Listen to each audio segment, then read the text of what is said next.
Exam హాల్లో అంటే ఎగ్జామ్కి వెళ్ళిన తర్వాత మన మైండ్ సెట్ని ఎట్లా ఫిక్స్ చేసుకోవాలి, ఎట్లయితే ఈ 150 క్వశ్చన్స్ని ఈజీగా సాల్వ్ చేసి ఏదంటే మనకు వచ్చినవి కూడా కొన్ని తప్పు చేసే అవకాశం ఉంటుంది ఎగ్జామ్ హాల్లో, ఏది కొద్దిగా టెన్షను ఆందోళన వీటి మూలంగా. అది ఎట్లా ఫాలో అయ్యారు మీరు, ఎట్లా ఫాలో అయితే ఆ టెన్షన్ నుంచి బయటకు రావచ్చు? ఎగ్జామ్ హాల్ స్ట్రాటజీ అనేది మోస్ట్ ఇంపార్టెంట్ సార్. మనం ఎట్లా ప్రిపేర్ అయ్యామన్నది కాదు, కానీ ఎగ్జామ్ హాల్లో ఎలా ఎగ్జామ్ 2.5 hours ఎలా ఎగ్జామ్ రాసామనేది most important sir. Okay.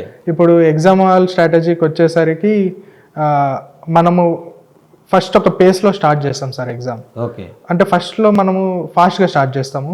First ఒక 5 to 10 క్వశ్చన్స్ బాగా ఫాస్ట్గా సాల్వ్ చేస్తాము. తర్వాత ఎందుకో ఒక 15-20 minutes తర్వాత మనది చాలా గ్రాంటెడ్గా తీసుకొని వస్తున్నాయి కదా ఆన్సర్స్ అని కొంచెం పేస్ పడిపోతుంది సార్.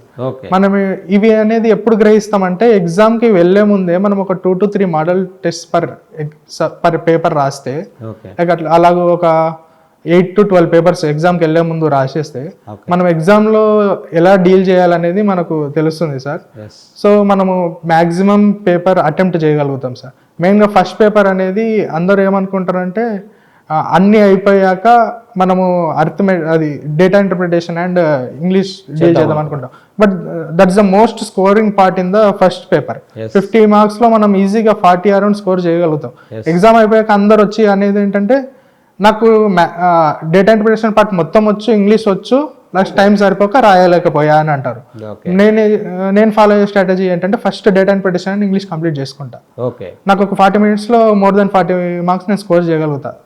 అది పెట్టామంటే ఆన్సర్ వచ్చేస్తుంది అంతే. మిగిలినవైనా మనకు గెస్సింగ్స్ కానీ 50-50 కానీ అలా ఉంటాయి. సో మిగిలిన మనకు ఒక ఆల్మోస్ట్ 1.5 hour లో రిమైనింగ్ పేపర్ కంప్లీట్ చేయగలుగుతాం సార్. ఇలా first paper strategy. Second, third, ఫోర్త్కి వచ్చేసరికి మనము పేస్ అనేది కోల్పోవద్దు సార్. అంటే ఇంతకు ముందు గ్రూప్ 2 ఎగ్జామ్ ఎలా ఉంటుండే అంటే 150 marks పేపర్ అంటే 150 questions అడిగేవాళ్ళు, 1-liner questions అడిగేవాళ్ళు. ఇప్పుడు ఏంటంటే మనకు అన్ని స్టేట్మెంట్ బేస్డ్ క్వశ్చన్స్ అడుగుతున్నారు. స్టేట్మెంట్ బేస్డ్ క్వశ్చన్స్ అడిగే వరకు లెంత్ ఆఫ్ ద పేపర్ అనేది పెరిగిపోయింది సార్. ఇప్పుడు దాదాపు 400 to 500 questions with in 150 marks అడుగుతున్నారు. 2.5 hours మనం సాల్వ్ చేయాలి. సో మనము పేస్ అనేది మోస్ట్ ఇంపార్టెంట్ సార్. ఎంత టైంలో ఎన్ని కవర్ చేస్తున్నాము, ఎన్ని అటెంప్ట్ చేస్తున్నాము అనేది ఇంపార్టెంట్. ఇక్కడ నెగిటివ్ అనేది లేదు, ఫార్చునేట్ థింగ్ అది. సో నెగిటివ్ లేనప్పుడు మనము ఆలోచించాల్సిన అవసరం కూడా ఉండదు, నెగిటివ్ పోతావేమో అనేది.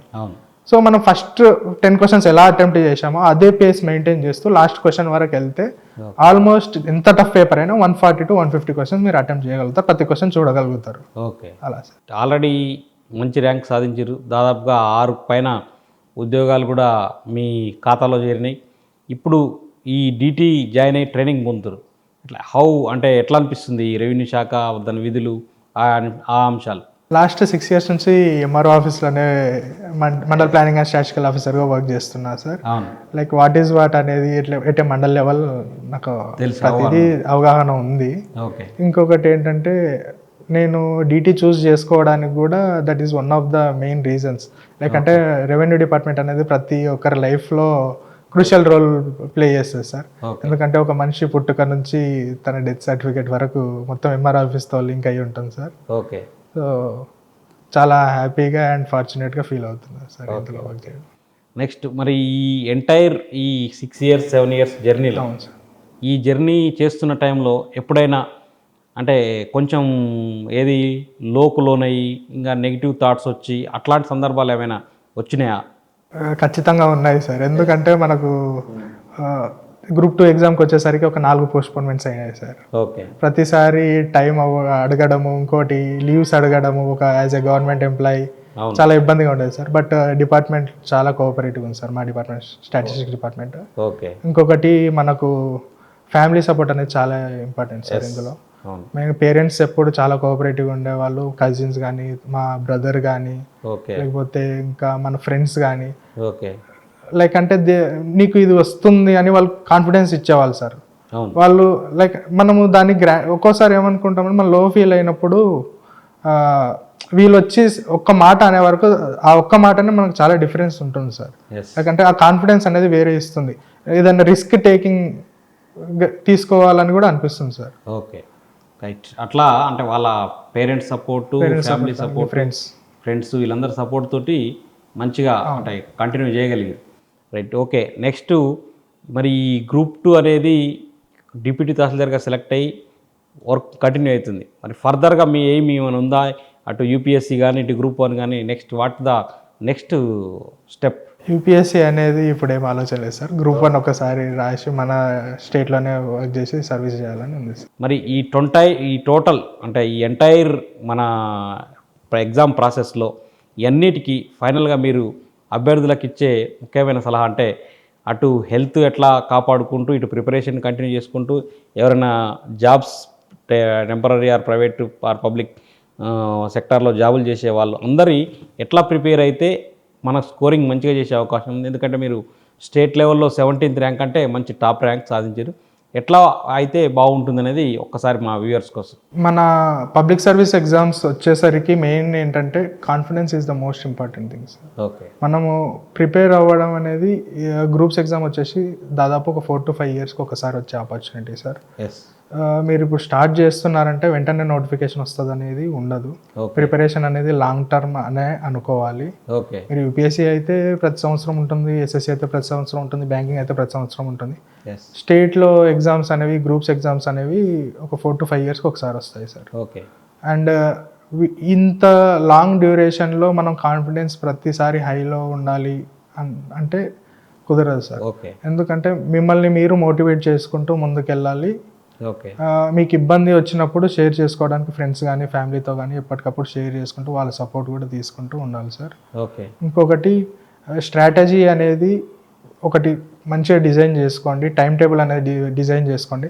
టైం టేబుల్ కూడా ఒక స్టాటిక్గా అనుకొని ఒక 2 months 3 months ఒకటేసారి వేసుకొని దానికి స్టిక్ ఆన్ అవుతా అనుకోకండి. టైం టేబుల్ అనేది డైనమిక్గా ఉండాలి. మనకు వారం వారం మారుతూ ఉండాలి. మన టైం టేబుల్ మనం చూసుకొని దాన్ని ఎప్పటికప్పుడు కరెక్షన్ చేసుకుంటూ మన పేస్ అనేది మెయింటైన్ చేసుకుంటూ వెళ్ళాలి. ఇంకొకటి స్టడీ అనేది మీకు ఇది లాంగ్ టర్మ్ ప్రాసెస్ కాబట్టి మీకు స్టడీ అనేది ఒక హ్యాబిట్గా ఉండాలి. అంతేగాని ఎగ్జామ్ దగ్గరికి వస్తేనే చదువుతా అనేది, నోటిఫికేషన్ పడితేనే చదువుతా అనుకునేది పెట్టుకోకండి. ఎందుకంటే మీరు కవర్ చేయాల్సిన టాపిక్స్ చాలా ఎక్కువ ఉంటాయి. మీకన్నా చదివే వాళ్ళు, టైం కేటాయించే వాళ్ళు కూడా ఎక్కువ ఉంటారు. ఇది దాదాపు 5 లక్షల మంది అప్లై చేస్తారు. దాదాపు 500 నుంచి 1000 పోస్టులు మాత్రమే ఉంటాయి. సో కాంపిటీషన్ని కూడా మీరు ఎప్పుడు గుర్తిస్తూ ఉండండి. మీరు మెయిన్గా ఏంటంటే కాన్ఫిడెన్స్ లూజ్ అవ్వకండి. సో మీరు ఎప్పుడు కాన్ఫిడెంట్గా ఉండి మీ ధర్మం మీరు చేసుకుంటూ ఉంటే మీరు సక్సెస్ అయ్యే ఛాన్సెస్ ఉంటాయి. చివరిగా IQ and hard work, IQ versus hard work, దీంట్లో కొంతమంది ఎట్లా ఫీల్ అవుతుంటారంటే నాకు గుర్తుండట్లేవు, మెమొరీ తక్కువ ఉంది, నా ఐక్యూ తక్కువ ఉందేమో అని కొంతమంది ఫీల్ అవుతుంటారు. హార్డ్ వర్క్ ఐక్యూకి ఎట్లా పోల్చగలుగుతారు మీరు? అంటే కొద్దిమంది ఏంటంటే అతనికి ఎక్కువ గుర్తుంటుంది, నా పక్క వ్యక్తికి నాకు తక్కువ గుర్తుంటుంది, అట్లా ఏమైనా ఉంటుందా?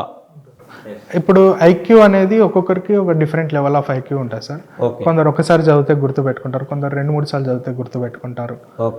హార్డ్ వర్క్ అనేది కొందరు చేస్తారు, స్మార్ట్ వర్క్ అనేది కొందరు చేస్తారు. ఐక్యూ ఎక్కువ ఉన్న వాళ్ళు స్మార్ట్ వర్క్ చేస్తే వాళ్ళు గెట్ ఆన్ అవుతారు. ఐక్యూ కొంచెం తక్కువ ఉందని మీకు అనిపిస్తే మీరు ఎక్కువ హార్డ్ వర్క్ చేయాలి. ఇప్పుడు మన ఆబ్జెక్టివ్ ఎగ్జామ్స్కి వచ్చేసరికి ఎగ్జామ్కి వెళ్తే మనకు 50-50 ఛాన్సెస్ ఎక్కువ ఉన్నాయి. లైక్ అంటే నాకు 2-3 ఆన్సర్లు ఒకేలాగా అనిపిస్తున్నాయి అని అనిపించింది అనుకో, మీరు ఒకటి గ్రహించాల్సింది ఏంటంటే మీరు రివిజన్ తక్కువ చేశారని గ్రహించాలి. మీరు నెంబర్ ఆఫ్ రివిజన్స్ మీరు పెరుగుతూ ఉంటే మీ సక్సెస్ రేట్ అనేది పెరుగుతూ ఉంటుంది. సో మీ రివిజన్ పెరిగే కొద్దీ మీ కాన్ఫిడెన్స్ బిల్డ్ అవుతుంది. మీరు హార్డ్ వర్క్ ఎక్కువ చేయండి. లైక్ అంటే ఐక్యూతో పాటు హార్డ్ వర్క్ అనేది కూడా ఇంపార్టెంట్ కాంపిటేటివ్ ఎగ్జామ్స్కి వచ్చేసరికి. మీరు హార్డ్ వర్క్ చేసి రివిజన్స్, నెంబర్ ఆఫ్ రివిజన్స్ మీరు పెంచుకోగలిగితే మీరు కూడా వాళ్ళ లెవెల్ వెళ్ళగలుగుతారు, వాళ్ళని కూడా బీట్ చేయగలుగుతారు. అజయ్ గారు, ఇప్పుడు ఈ ఎంటైర్ ఈ ప్రిపరేషన్ మొత్తం కూడా గ్రూప్స్ అంటే గ్రూప్ స్టడీస్ అంటే మన ఎవరైతే మనతో పాటు కో ఆస్పిరెంట్స్ తోటి గ్రూప్ స్టడీస్ హెల్ప్ అవుతుందా మీకు? అట్లా ఏమైనా గ్రూప్ స్టడీస్ చేసినా మీ ఇండివిజువల్గా ప్రిపేర్ కావడం జరిగిందా? సార్ నేను ఇండివిజువల్గానే ప్రిపేర్ అయ్యా సార్. బట్ నాకు ఒక పియర్ గ్రూప్ అనేది ఉంది సార్. పియర్ గ్రూప్ ఏంటంటే వాళ్ళు నాతో పాటు చదవరు, వాళ్ళు ఎక్కడ ఉంటారో అక్కడే చదువుతారు. బట్ నేను వాళ్ళతో కాన్స్టెంట్గా టచ్ ఉంటుంటే సార్, టచ్లో. లైక్ అంటే ఏమి డెవలప్మెంట్స్ జరుగుతున్నాయి, ప్రిపరేషన్లో ఎలా డీల్ చేస్తున్నారు పర్టికులర్ సబ్జెక్ట్, నాకు ఏదైనా టఫ్గా అనిపించినప్పుడు వాళ్ళతో మాట్లాడి స్ట్రాటజీ షేర్ చేసుకొని వాళ్ళ స్ట్రాటజీ తీసుకొని అలా ఇబ్బంది పడకుండా చదువుకున్నాను సార్. ఓకే, అంటే మీ ప్రిపరేషన్ ఆల్రెడీ మీరు ఒక గవర్నమెంట్ సైడ్ ఉన్నారు కాబట్టి గ్రూప్ అంటే అందరు కలిసి ప్రిపేర్ అయ్యే అవకాశం మీకు దొరకలే. బట్ ఫోన్లో మాత్రం ఎప్పటికప్పుడు డిస్కషన్ చేసుకుని. ఫ్రెండ్స్తో టచ్లో. ఓకే. Thank you